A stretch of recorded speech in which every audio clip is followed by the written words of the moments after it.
오늘은 작품 처음부터 끝까지 나오면서 조용하고 잔잔하고 자연스럽게 관식이 애순이 곁에 있었던 관식이 엄마 권기옥 여사 얘기를 해보겠습니다.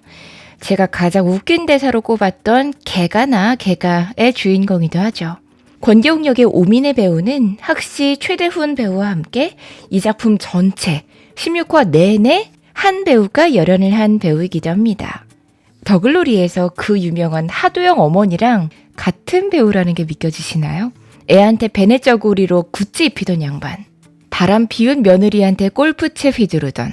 그때도 좋았는데 이번에는 전혀 다른 느낌으로다가 우리의 눈을 사로잡았습니다. 며느리에게 골프채를 휘두르던 건 이번에는 뺨으로 바뀌었네요.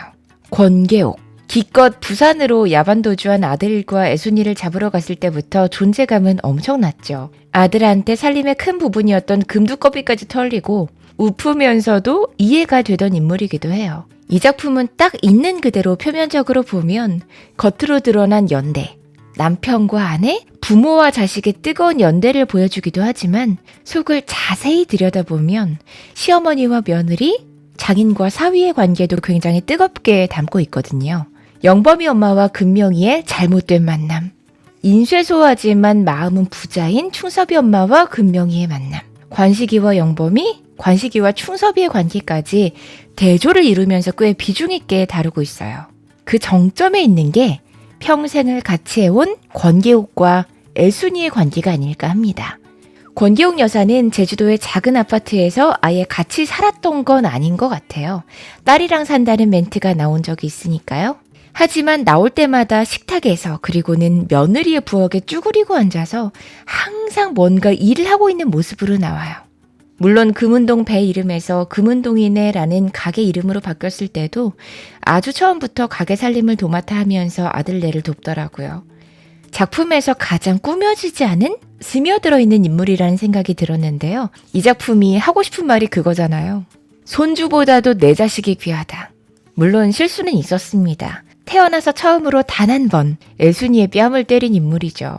권계옥이 내 나이 13상에 해방을 받다고 하니 1932년생, 한마디로 며느리에게 저렇게 할 수 있었던 아픈 시대의 인물.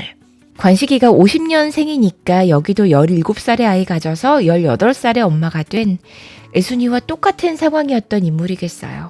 오랜 세월이 지난 후에 사과하더라고요. 본인도 미안함과 민망함에 평생을 못 잊었는데 말을 못하다가 몇십 년 후가 되어서야 그 얘기를 조심스럽게 꺼내는데 아들 뺏겼다고 생각해서 눈이 돌아가서 그렇지 원래는 나쁜 사람이 아니라 그냥 평범한 엄마라는 생각이 들었어요. 이 세월을 함께한 권계옥 여사에게서 은근히 명대사들이 나오는데요. 자신의 아들 관식이네가 첫 손자를 봤을 때 그러죠. 아무리 예뻐도 손주 봐주지 말라고.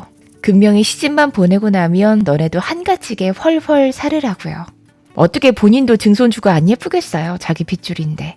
그럼에도 자기 아들 고생할까봐 자기 아들 안쓰러워서. 그러면서 정작 본인은 딸 손주 봐주느라고 등골이 빠지더라고요.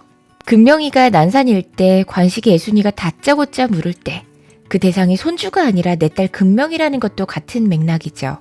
내 자식보다 먼저인 건 없다. 그게 내 손주일지라도 말이죠. 무엇보다 고마웠던 건 자기 피 같은 손주 동명이를 잃었는데 그때 애순이에게 단 한마디도 안 했다는 거.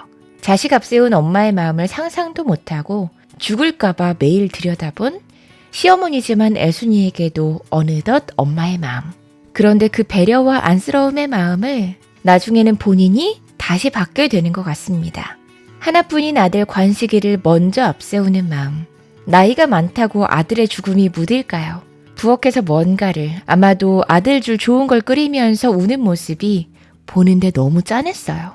여기는 남편을 잃었지만 계옥은 아들을 잃은 거니까요. 그때 애순이에게 아들 잃은 것에 대해 뭐라 하지 않은 계옥이 나중에는 아들 잃은 자신에게 이번에는 애순이가 위로가 되어줄 것 같습니다. 뿌린 대로 거두는 거죠. 관식이도 배우인지 뭔지도 하나도 모르고 죽으려던 사람을 살리고 얼굴을 가려주던 착한 일을 한 걸 뿌린 대로 거뒀던 것처럼 그런 착한 아들 낳은 엄마인데 뭐 되게 사탄이겠냐고요. 실수로 때렸던 며느리지만 사랑하는 아들과 남편을 잃은 그 동병상련이 이들을 더 연대하게 하는 것 같아요.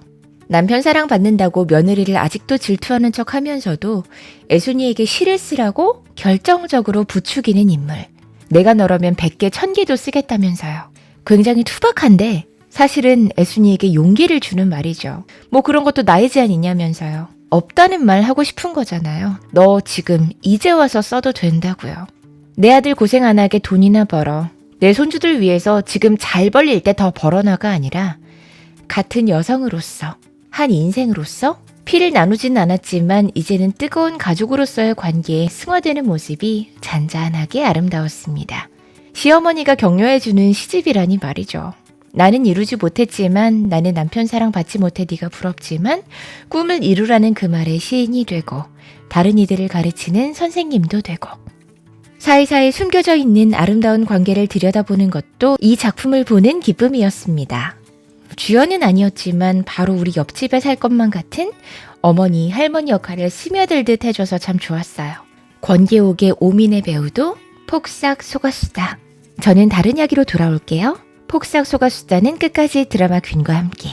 드라마 퀸 구독.